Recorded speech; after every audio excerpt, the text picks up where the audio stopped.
Hey guys, how's it going? It's Billy here, and in today's video, I'm going to be talking about a topic that's at least very close to myself. I'm the type of person that really enjoys technology. That's been a lot of my main staple things that I like to do with my life.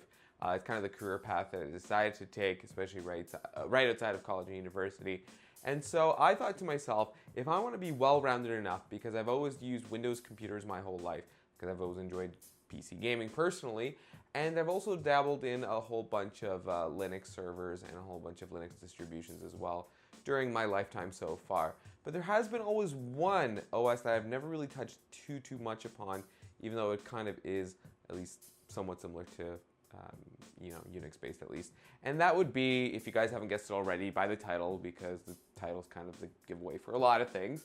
But I got myself over here a MacBook Pro because personally I've never used a Macintosh device. I mean, I have an iPhone, but that's about it in terms of, but that's not the full OS X experience. That's just, a mobile version of it. And yes, there's going to be some slight similarities to it, but it's definitely not going to be the same. Anyway, I decided to pick up something refurbished because I went to the Apple store and I saw a whole bunch of the different models, and I preferred the older version, the one that was released in 2015, the MacBook Pro from there. This one's a 13-inch. I wanted something to also have good portability as well, so I decided to get something refurbished because I like the design of the older ones, not necessarily the one with the newer ones. So that's why I decided to go with this thing. Now, I've always heard great things about refurbished Mac products, that they're basically anything that you can touch, any of the components that a person could touch. Whenever they got this computer back, they replaced all of those, threw in a brand new battery, and it's basically as good as new. Now, the only discernible marking I actually saw on the box itself over here is that it's indeed, you might not see it with the light over here, Apple certified refurbished. And if we take a look, a little gander on the back over here really quickly, we'll see it's the 13-inch model over here, the 2.9 gigahertz processor, 8 gigabytes of RAM, and the 512 gigabyte SSD. So yeah, this is not my first Mac product that I've unboxed. You guys could go and check it out in my previous videos, but those ones I don't use personally. I know that one of those Andre uses, so it's not mine.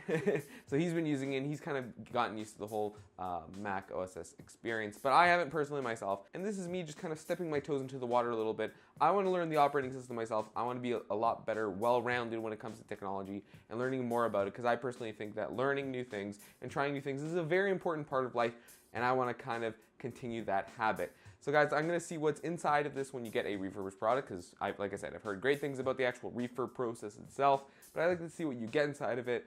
I'm assuming it's going to be basically the same thing when you get a brand new product, and just give you guys my overall experience with it. So let's go on that journey.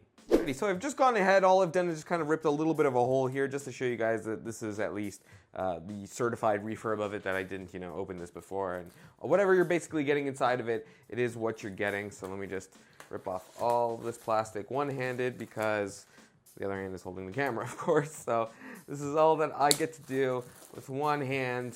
I'm going to do my best at it. Alrighty, so I know that it's a box, and I hope you don't guys mind my desk over here. You just kind of see part of the setup, the keyboard and mouse glowing as they would do, webcam, microphone, green screen. And as you can see, this thing is not mounted at all.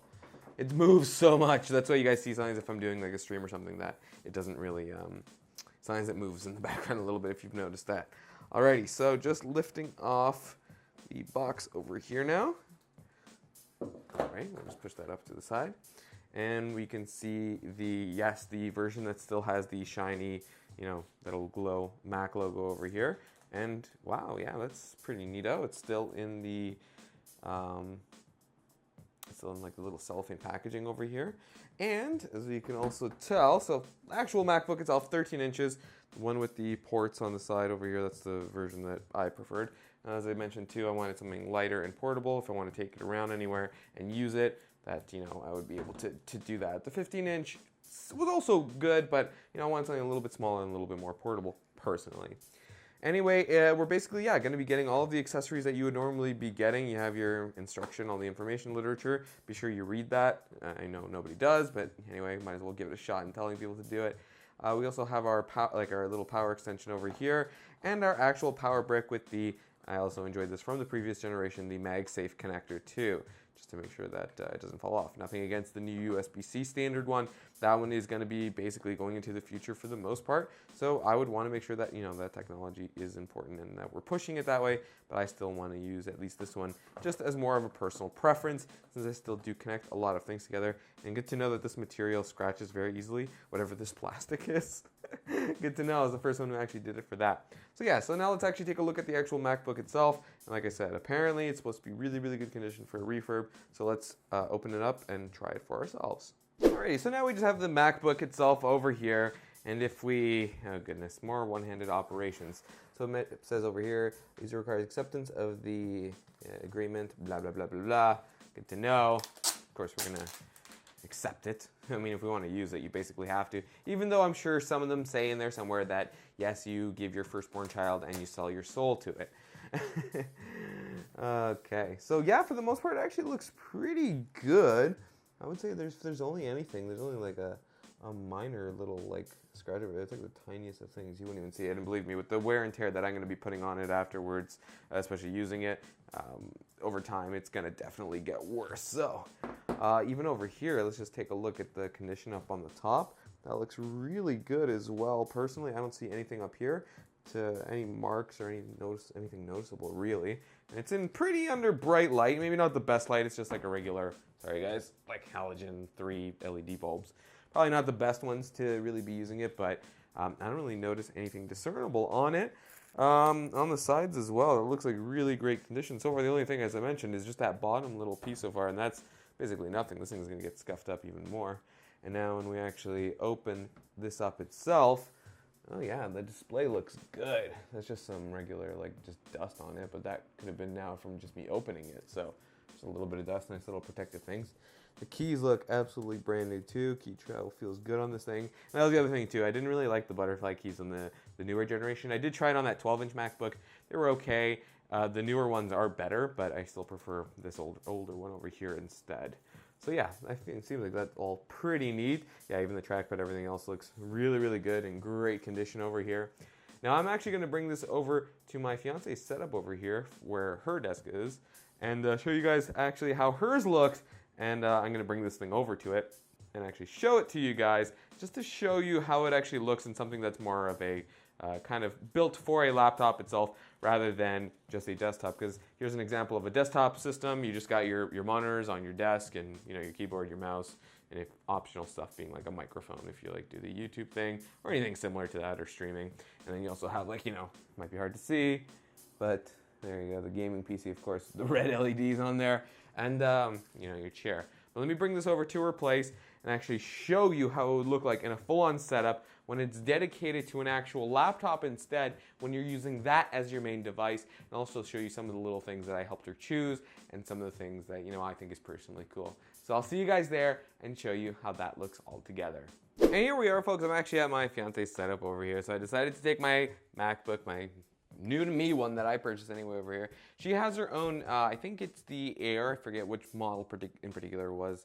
I think it's the 2015 model of the Air as well. So she already had over here, actually this is the part that I suggested, because she also has a Lenovo T420 or T20, I forget the model name, but anyway, it's a Lenovo with a docking station on it. She uses that, and she also has a Mac as well. And there's also this cool little switch over here. Now what it actually does is, so basically you can use just one key, it's a KVM switch, so you can use one keyboard and mouse to control the two devices, both in the screen kind of there. And right now this one's being controlled by, you can see over here, this one's controlling the Mac, but if we were to press this little button over here, it would then start controlling the Lenovo if it was on instead. I thought that was pretty cool. You just have to change the display on here afterwards if you want to change it to go to the Lenovo instead. But we just click this button back, and I will just show. So right now, mouse won't work, even though I'm clearly moving it. And then as soon as we click the button back, it activates and starts working again. Same thing with the mouse and keyboard if we wanted to use it on there. So yeah, right now, there's just the one USB cable that connects to the switch itself, then the switch connects to the keyboard and mouse, and they also have the Thunderbolt to, I think it's HDMI connection over here to display on the display when she uses her Mac.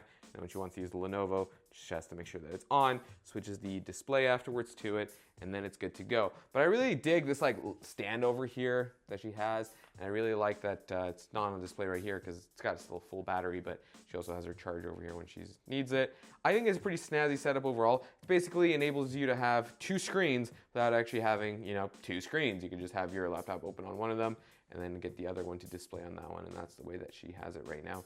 Anyway, I thought that was pretty neat, guys, and I just wanted to show you how in totality it would be appearing if you were to have, you know, your own display and kind of making the laptop the central focus instead of having a desktop, either a PC or a Mac or whatever it might be. So yeah, folks, my overall impression of the refurbished Macintosh experience was actually pretty good. As a lot of people have mentioned before, that you're basically getting a brand new device, and I got it at quite a discount compared to what I would have paid for it had I gotten to get something, you know, absolutely brand new from somewhere. And it still has a warranty, and I'm still able to take it back to the store and all that fun stuff. So far, at least initially, everything so far is so good, and I've enjoyed that experience. So now it's up to me to actually try out the OS itself and experience that for myself and to see what all the hoopla is about, because I know some people do prefer it. And I'm going to see if I'm going to start to get the hang of it as well and kind of learn more about it, because that's the operating system that I'm personally the weakest in, and that's the one that I'm going to learn more about now, and I'm actually pretty excited about that. Anyway, I'd like to know what you guys use personally at home. Do you guys have any Windows PCs? Do you have Mac? Do you have Linux? Do you have anything else in between? I want to know what you guys have. Be sure to let me know about it in the comment section below. I would just love to know, because everybody has their own preferences to what they like in an operating system. Some people like the Windows experience, some prefer the Mac OS X experience, other people prefer different distributions of Linux, but I want to know what you guys use. Be sure to let me know in the comment section below. And if you guys have ever used any refurbished Mac products yourself, be sure to let me know about your experience as well in the comment section below. For me, so far, it's been so far so good, and I have to say that it's been pretty positive overall. Anyway, guys, thank you very, very, very, very much for watching today's video, and I'll catch you guys in the next one. See you later.